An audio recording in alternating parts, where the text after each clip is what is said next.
नमस्कार नेटिव। मैं nativist D Raut, अध्यक्ष नेटिव रूल मूवमेंट बोल रहा हूँ। साथियों, भाइयों और बहनों और मित्रों, मैं आज विशेष रूप से विदर्भवादी बुद्धिस्ट पार्टी मुख्यालय नागपुर, इसकी क्या आवश्यकता है, इसके बारे में मैं आपसे कुछ बातचीत करना चाहता हूँ। साथियों, आप सभी जानते हैं इस भारत भूमि में बुद्ध धम्म का निर्माण भी हुआ। कई साल इस देश में बुद्ध धम्म रहा है। सम्राट अशोक ने 84,000 विहार बनवाए थे। कई यूनिवर्सिटियाँ थी, कई विश्वविद्यालय थे, कितने ही सार्वजनिक हित के काम सम्राट अशोक और उसके बाद में बौद्ध राजाओं ने, सम्राटों ने किए थे। पर वो सभी धीरे धीरे यहाँ विदेशी यूरेशियन वैदिक धर्मीय ब्राह्मणों ने हथिया लिए और फिर उसका या तो उसको भूमि में दफना दिए गए या फिर उनका मंदिर बना के भगवान बुद्ध की मूर्ति भी रखकर उनका विद्रूपीकरण कर मूर्तियों का विद्रूपीकरण कर वहाँ के ब्राह्मण पंडित पुजारियों ने बौद्ध धम्म के सभी अवशेष मिटाने की कोशिश की और वहाँ वैदिक चातुर्वर्ण धर्म, ब्राह्मण धर्म के पंडित पुजारी बिठाकर यहाँ के नेटिव लोगों को, खासकर जो बुद्धिस्ट थे, उनको उन्हीं मंदिरों में जिनका निर्माण उनके लिए किया गया था, बौद्धों के लिए किया गया था, उन्हीं बौद्धों को अस्पृश्य और शूद्र आदि घोषित कर मंदिरों में जाने के लिए मना कर दिया गया था। विदर्भ में, महाराष्ट्र में आपने देखा होगा बहुत सारे यहाँ केव है और जहाँ जहाँ उत्खनन होता है वहाँ बुद्ध धम्म के विहारों के अवशेष मिलते हैं। विदर्भ में भी इस प्रकार काफ़ी बड़े पैमाने पे बुद्ध धम्म का प्रचार हुआ था। वहाँ के लोग बुद्धिस्ट हुए थे पुरातन काल में और फिर उनको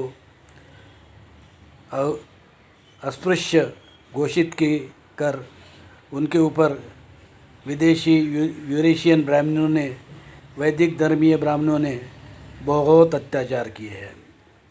यह अत्याचार की श्रृंखला बहुत बड़ी है, उसके डिटेल में मैं जाना नहीं चाहता।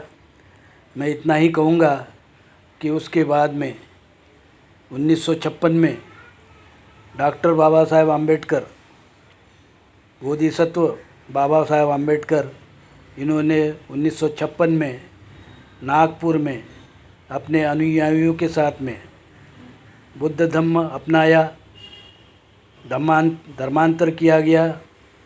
वैदिक ब्राह्मण धर्म से बाबा साहब आम्बेडकर बुद्ध धम्म में आए और उनके साथ में विदर्भ ही नहीं तो पूरे महाराष्ट्र के और भारत के बहुत सारे जो जिन्हें अस्पृश्य कहा गया था, ऐसे लोग उन्होंने धर्मांतर किया।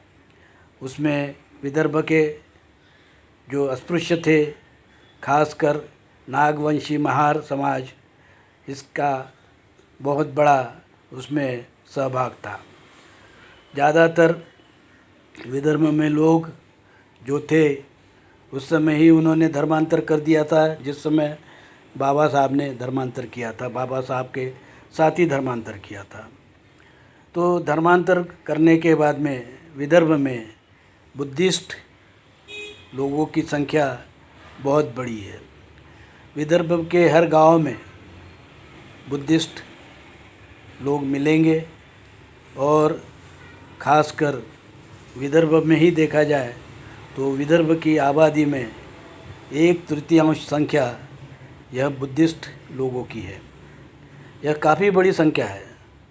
इसके बावजूद भी वहाँ विदर्भ के लोग, विदर्भ के बुद्धिस्ट लोग चुन के नहीं आ सकते हैं। इसका कारण क्या है, ये आप अच्छी तरह जानते हैं। संगठन नहीं होना, संगठित नहीं होना, ये एक कारण है। और किनके साथ में हमको जो है दोस्ताना करना चाहिए, ये एक दूसरा कारण है। ये 2 कारण हैं। तो ये 2 कारणों को हमने ध्यान में नहीं रखा, इसलिए डॉक्टर बाबा साहब आम्बेडकर के बाद उसके पहले शेड्यूल कास्ट फेडरेशन नाम का पक्ष बनाया था बाबा साहब ने। उसके बीच में जो है जो लेबर पार्टी बनाई थी, स्वतंत्र लेबर पार्टी, लेबर पक्ष बनाया था, कामगार पक्ष बनाया था, और फिर वो दोबारा जो है उन्होंने शेड्यूल कास्ट फेडरेशन बनाई थी। उनका विचार था रिपब्लिकन पार्टी ऑफ इंडिया बनाने का। उन्होंने अपना धर्मांतर करने के बाद में अपनी जो मनीषा है, उनकी जो इच्छा है, वो क्या चाहते हैं, उन्होंने बताया था। तो इसका मतलब ये है कि बाबा Saheb Ambedkar Republican party of India को अच्छा एक मजबूत विकल्प के तरीके से बनाना चाहते थे पूरे भारत के लिए। पर मैं अब पूरे भारत की बात नहीं करूँगा, मैं केवल विदर्भ की बात करूँगा। विदर्भ में भी जो है रिपब्लिकन पार्टी इसके बाद में पूरे भारत के साथ साथ एक शाखा के तरीके से काम करते रही है। बाबा साहब के मरणोत्तर के बाद में जिन लोगों ने रिपब्लिकन पार्टी ऑफ इंडिया बनाई, उन लोगों ने भी कुछ अच्छा काम किया है, नहीं किया ऐसा नहीं कहा जा सकता है। पर उनमें जो है आगे जाकर गुटबाजी हुई और वो पक्ष धीरे धीरे गुटों में बढ़ गया। आज रिपब्लिकन पार्टी ऑफ इंडिया जो अस्तित्व में अगर कहीं है तो शायद ये गवई है, उनके पास में उसका रजिस्ट्रेशन है। पर बाकी का जो पार्टियां है उनके आगे पीछे कुछ ए, कुछ बी, कुछ सी, डी इत्यादि लगाकर रिपब्लिकन गुट काम कर रहे हैं। वो काम जो कर रहे हैं क्योंकि उनका काम करने की उनकी इच्छा है, इसलिए वो काम कर रहे हैं। उनको अगर जनता का सपोर्ट मिले तो वो भी अच्छा काम कर सकते हैं।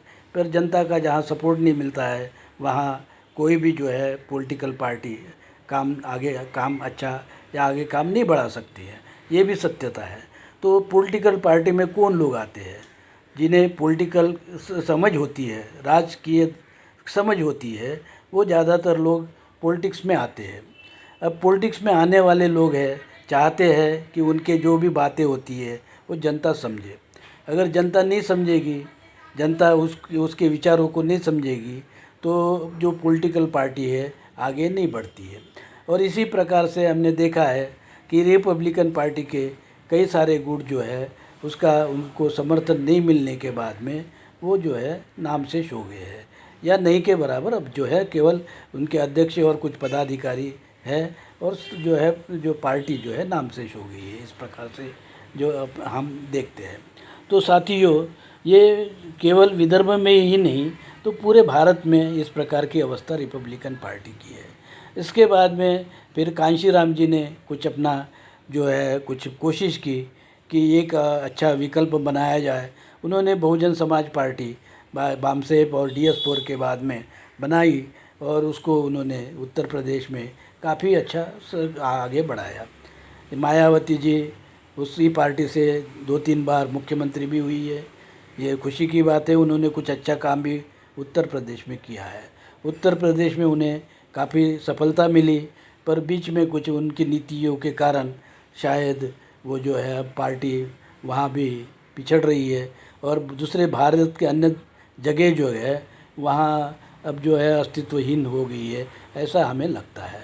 अब इसके बाद में और भी पार्टियां बनी हैं, अब उन पार्टी में हम वंचित भी देखते हैं, और कई और पांच पार्टी है जिसकी मैं अब पूरे पार्टियों के नाम तो मेरे पास में नहीं है, इसलिए मैं सभी पार्टियों का नाम नहीं लूँगा। अगर वो पार्टियां काम करती है तो मैं उन्हें शुभेच्छा ज़रूर दूंगा, वो आगे बढ़े, हमें कोई तकलीफ़ नहीं है। ये तो साथियों, ये तो आप जान गए होंगे कि Republican party, Bahujan Samaj party और इसी प्रकार से दलित जो मूवमेंट है, ये जो है इस सभी की अवस्था जो भी है ये आपसे छुपी हुई नहीं है। विदर्भ में क्या हो रहा है? विदर्भ में सबसे ज़्यादा बुद्धिस्टों की संख्या है। इस चीज़ को आप ध्यान में रखिए कि पूरे भारत में जो बुद्धिस्टों की संख्या है ऑन रिकॉर्ड, उसमें 80 लाख जो है बुद्धिस्ट वो केवल विदर्भ से आते हैं। और उसके बाद में जो है पुराने बुद्धिस्ट है जो नॉर्थ ईस्ट में है वो लोग हैं, और कुछ जो है ये मतलब बहुत कम लोगों ने उत्तर प्रदेश, राजस्थान, गुजरात, इधर इस जगह कुछ लोगों ने अपना धर्मांतर किया है, पर ज़्यादातर जो धर्मांतरित लोग हैं वो जो है विदर्भ में है।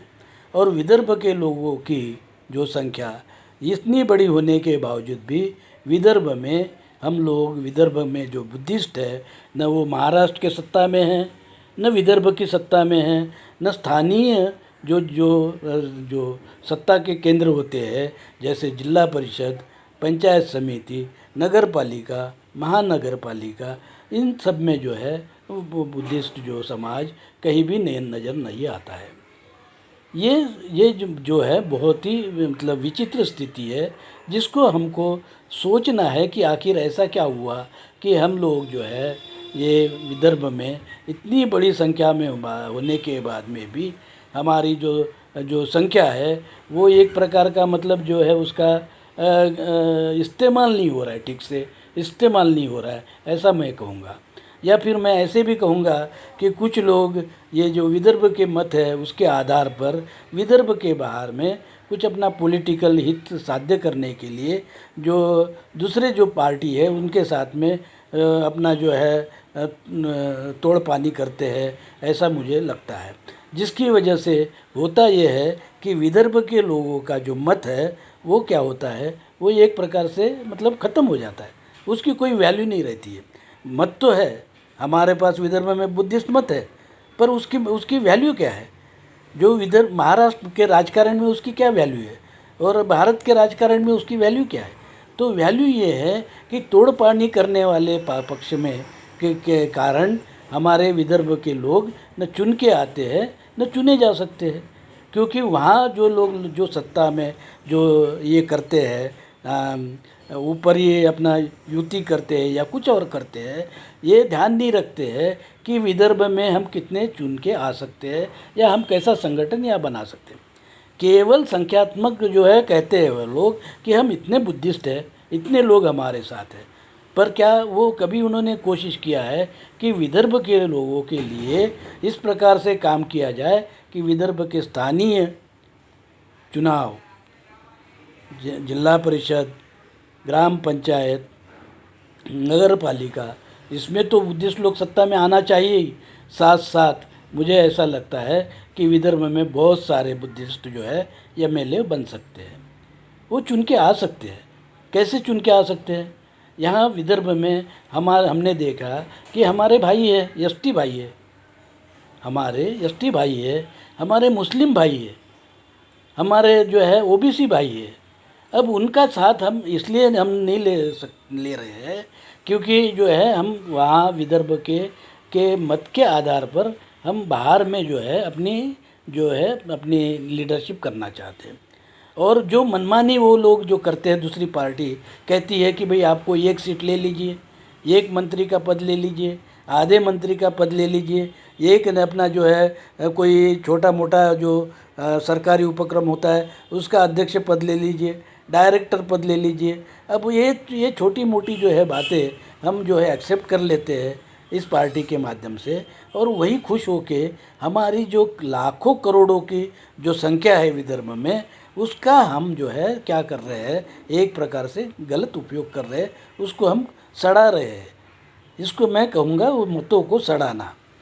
मतों को जो है सड़ाने का मतलब आप जानते हैं कि मत का वैल्यूलेस करना। तो ये वही विदर्भ के मतों का, इसका जो है वैल्यू जो है वो एकदम वैल्यू इन्होंने नील कर दिया। अब ये मेरा सीधा सीधा ये जो लोग हैं उनके ऊपर आरोप है, और इसलिए मैं एक कहता हूँ कि विदर्भ के जो बुद्धिस्ट लोग हैं अब उनको अपना स्वतंत्र जो है पक्ष बनाना चाहिए, स्वतंत्र पार्टी बनानी चाहिए, विदर्भवादी पार्टी बनानी चाहिए। जब डॉक्टर बाबा साहब आम्बेडकर भी विदर्भ चाहते थे और विदर्भ के लोग भी विदर्भ चाहते हैं, तो हम जो बुद्धिस्ट है 1/3 बुद्धिस्ट की संख्या है विदर्भ में, और जो हम सत्ता में आ सकते हैं अगर हम थोड़ा सा प्रयास करेंगे, संगठन अच्छा मजबूत करेंगे और स्थानीय समस्या को हम सब अपने दिमाग में रख के अपना संगठन अगर बनाएंगे, तो मुझे ये तो 100% मुझे ये उम्मीद है कि हम विदर्भ में जो है ये सत्ता में आ सकते।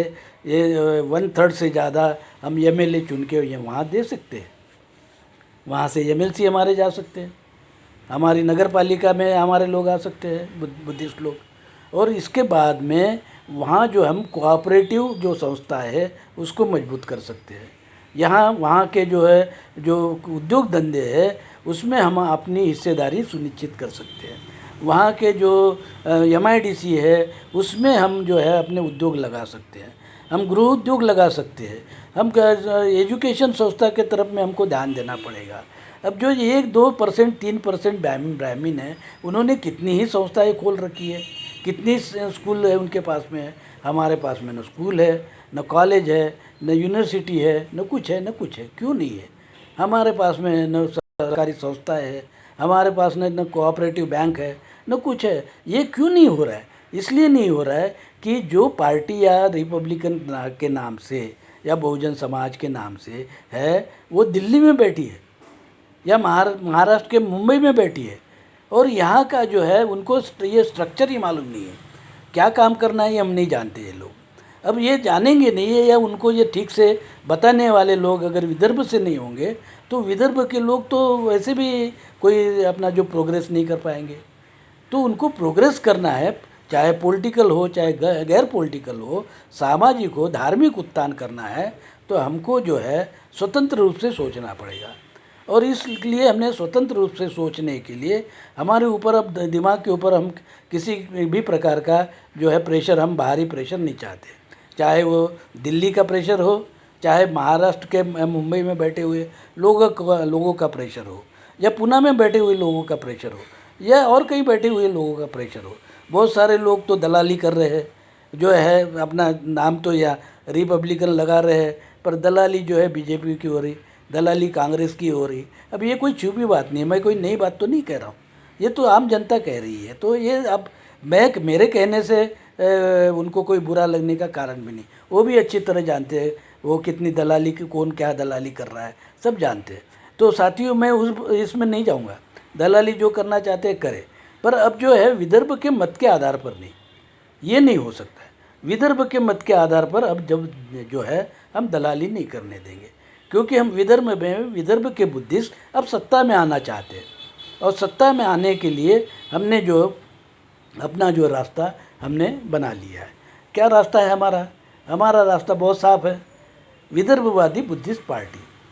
विदर्भवादी बुद्धिस्ट पार्टी में मैं उन सभी बुद्धिस्ट कर्मचारी भाई जो बहुत सारे विदर्भ से बाहर में गए हुए हैं, बहुत ऊंचे ऊंचे पदों पे उन्होंने काम किया है, सरकारी गैर सरकारी अर्ध सरकारी नौकरी की है, प्रोफेसर रहे हैं, ऑफिसर रहे हैं, जो मैनेजर रहे हैं, इन सभी भाइयों से मैं कहना चाहूँगा कि साथियों आपने बाबा साहब आम्बेडकर जी के कृपा से आप अच्छी नौकरी पे लगे हो, आपने काम भी अच्छा किया होगा वहाँ, आपको अच्छी तनख्वाह भी मिली है, उसके बाद में आपको एक अच्छी पेंशन भी मिली है, और आपका जो है मकान यहीं विदर्भ में अगर कहीं है, तो अब कम से कम 50-55 साल 60 साल अच्छा जीवन जीने के बाद में हो सकता है आपने उस दरमियान कुछ डोनेशन भी दिया होगा, खुशी की बात है।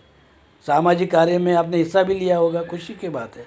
आप अगर 14 अप्रैल के दिन किसी रैली में आप शामिल हुए होंगे तो खुशी की बात है। तो ये खुशी की बात तो है ही।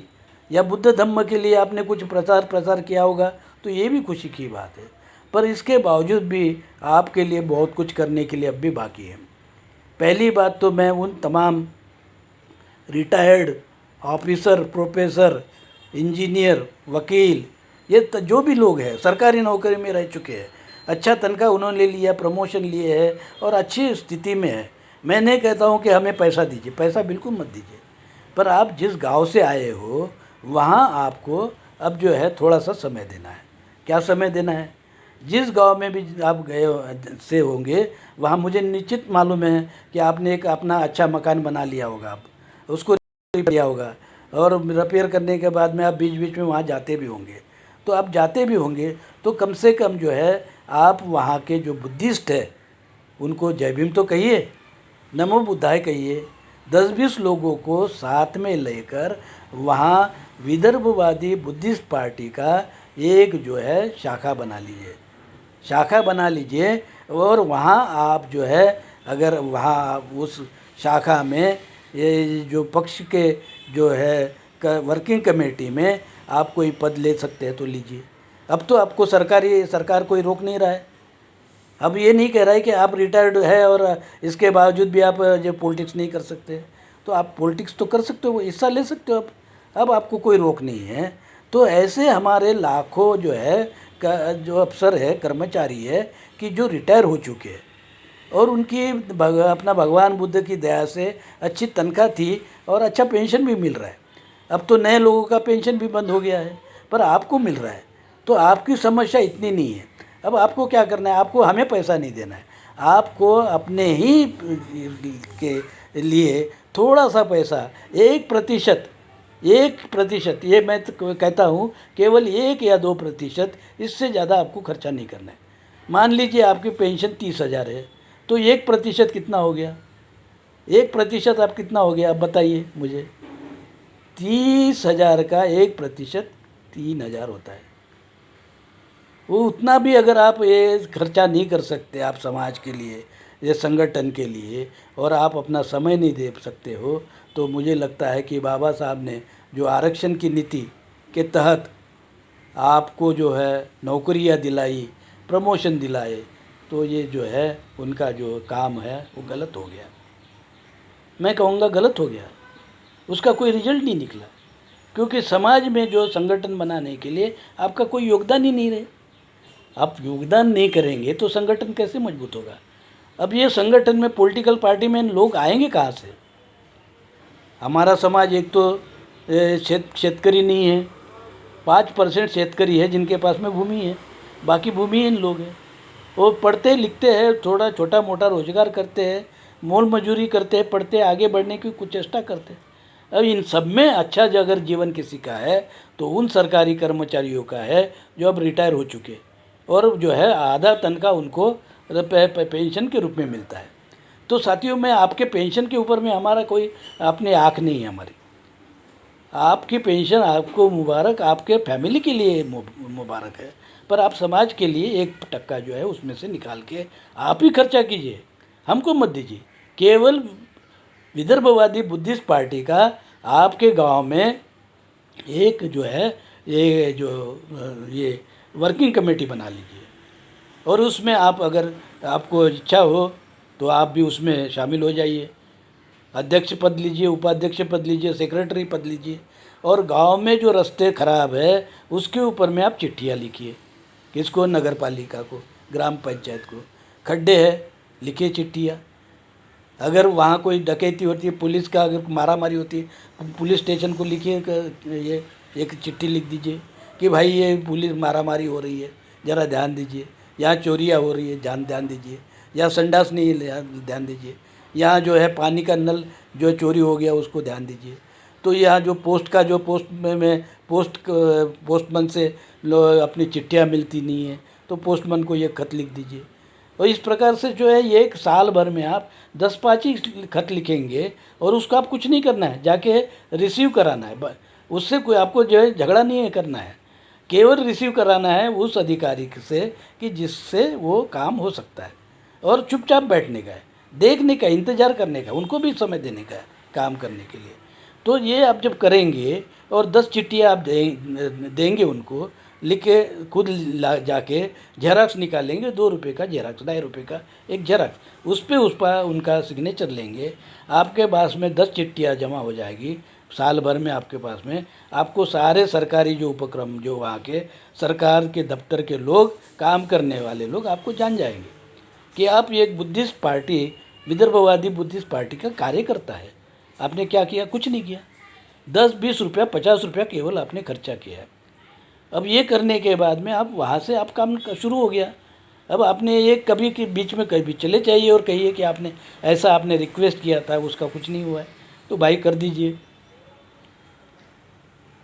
इस प्रकार से जो है मेरे जो रिटायर्ड ऑफिसर, रिटायर्ड कर्मचारी और जो सरकारी ऑफिसर रहे हैं, बैंक में रहे हैं, सरकारी उद्योग में रहे हैं, उन सभी भाइयों से, शिक्षक से, मैं प्रोफेसर से, इन सभी भाइयों से मैं विनती करूंगा कि भाई आप रिटायर हो चुके हैं, अब आपके जो है 5-10 साल बाकी है, वो समाज को दीजिए। अब आपका बेटा आप इंतज़ार करेंगे कम से कम 30-38 साल तक सरकारी नौकरी मिलने के लिए। आपने बहुत अच्छा पढ़ाया है, किसी को एमए किया, एमएससी किया, पीएचडी भी हो गए और एमटेक हो गए, इंजीनियर हो गए, नौकरियाँ कहाँ है? नौकरियाँ कहाँ है? अब तो जो अंडर सेक्रेटरी पद का भी जो है कॉन्ट्रैक्ट बेसिस पे लेते हैं सरकार।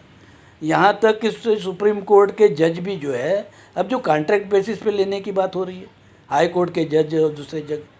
अब कॉन्ट्रैक्ट बेसिस पे जज से लेके अंडर सेक्रेटरी से लेके अगर ये पद भरे जाएंगे तो आपके बच्चे क्या करेंगे? इंतज़ार करेंगे बैंक की कहीं अपना जो है जॉब का एडवर्टीजमेंट आए, सरकारी उपक्रम का एडवर्टीजमेंट आए, एमपीएससी यूपीएससी की जो है परीक्षा का अपना ये इंतज़ार करते रहेंगे और उनकी उम्र 38-40 तक निकल जाएगी। मैं आपको दावे के साथ कहता हूँ कि अब जो है नौकरियाँ 1000 में 1 नौकरी लगेगी, या ये कहूँगा मैं कि 1 लाख में 1 नौकरी लगेंगी। तो बाकी के लोगों को क्या करना है? क्या हाथ पे हाथ धरकर बैठे रहने से काम चलेगा समाज का? नहीं चलेगा। बाप की पेंशन पे कितने दिन आप जिएंगे? बाप की जो है खेती 1-1.5 एकड़ की खेती होगी, उसके ऊपर में आप कितने दिन जिएंगे?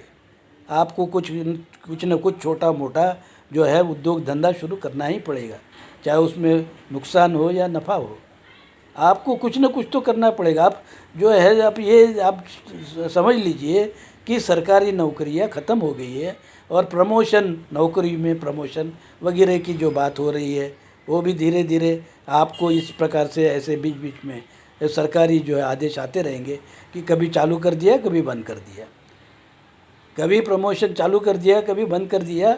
आपका ध्यान जो हटाने के लिए इस प्रकार से काम होते रहेंगे। और यही नहीं, महाराष्ट्र में नहीं, सारे भारत में ऐसे काम होते रहेंगे। अब आप जो है ये कहेंगे कि प्रमोशन के लिए होना चाहिए, प्रमोशन में भी आरक्षण होना चाहिए। अरे भाई ये होना चाहिए तो फिर अंडर सेक्रेटरी और जो जजेस जो है वो कॉन्ट्रैक्ट बेसिस पे लिए जा रहे हैं, उसमें आप क्या करेंगे? अब क्या करेंगे? अब तो घटना नाम का जो है संविधान जो है वो एक शो पीस बन के रह गया भाई। अब उसको आप संभल जाइए। अब अगर संभलेंगे नहीं तो फिर तो मैं बहुत ही मुझे अफसोस होगा। तो साथियों, इसमें हम ज़्यादा जाना नहीं चाहेंगे। मैं ये कहूँगा विदर्भ के बुद्धिस्ट भाइयों से कि जो रिटायर्ड है उनसे कहूँगा कि आप अपना समय ये विदर्भवादी बुद्धिस्ट पार्टी को दीजिए। हमें पैसा नहीं चाहिए, पैसा आप अपने पास ही रखिए, पैसे का आप ही खर्चा करिए और आप ही उसका हिसाब रखिए और बताइए कि आपने साल भर में विदर्भवादी बुद्धिस्ट पार्टी के काम के लिए कितना खर्चा किया है। 1000 रुपया किया है, 2000 रुपया किया है, 500 किया है, कितना किया है आप ही बताइए। और आप ही बताइए, हमको नहीं चाहिए पैसा, बिल्कुल नहीं चाहिए, क्योंकि हमारी सदस्यता फी तो 5 साल की केवल 100 रुपया है। विदर्भवादी बुद्धिस्ट पार्टी का सदस्य बनने का मतलब है कि 5 साल की सदस्यता फी 100 रुपया केवल देने का है, मतलब साल में 20 रुपया। अगर वो भी नहीं दे सकते, या समाज के लिए वो कोई भी काम नहीं आप कर सकते, न पॉलिटिकल कर सकते हो, नॉन पॉलिटिकल कर सकते हो, न सामाजिक कर सकते हो, न आर्थिक कर, धार्मिक कर सकते हो, तो भाई ऐसा जीवन आपको ही मुबारक हो। साथियों, इसके साथ साथ मैं यहाँ के युवाओं को भी यही कहूँगा कि अगर आप छोटा मोटा भी उद्योग करते हो, धंधा करते हो, अपना खुद का धंधा करते हो, तो आइए अब जो है आप विदर्भवादी बुद्धिस्ट पार्टी के साथ में जुड़ जाइए। इससे आपका भला ही होगा, नुकसान कुछ नहीं होगा। आप हमको पैसा नहीं देने का है, आप ध्यान रखिए, मैं बार बार कहता हूँ कि आपको पैसा नहीं देने का है। आपसे मैं पैसे की कोई उम्मीद नहीं करता हूँ, क्योंकि संगठन चलाने के लिए पैसा नहीं चाहिए, संगठन चलाने के लिए समर्थन चाहिए। समर्थन चाहिए, आपका समर्थन ही आपका पैसा है। अब समर्थन देंगे तो ये पार्टी आगे बढ़ेगी और समाज आगे बढ़ेगा, इतना मैं कहूँगा। और साथ साथ मेरा ये जो आपसे आह्वान है, मैं यहीं इसको विराम देता हूँ, समाप्त करता हूँ। जय भीम, नमो बुद्धाय, जय भीम, जय नेटिव, जय हिंद, जय विदर्भ।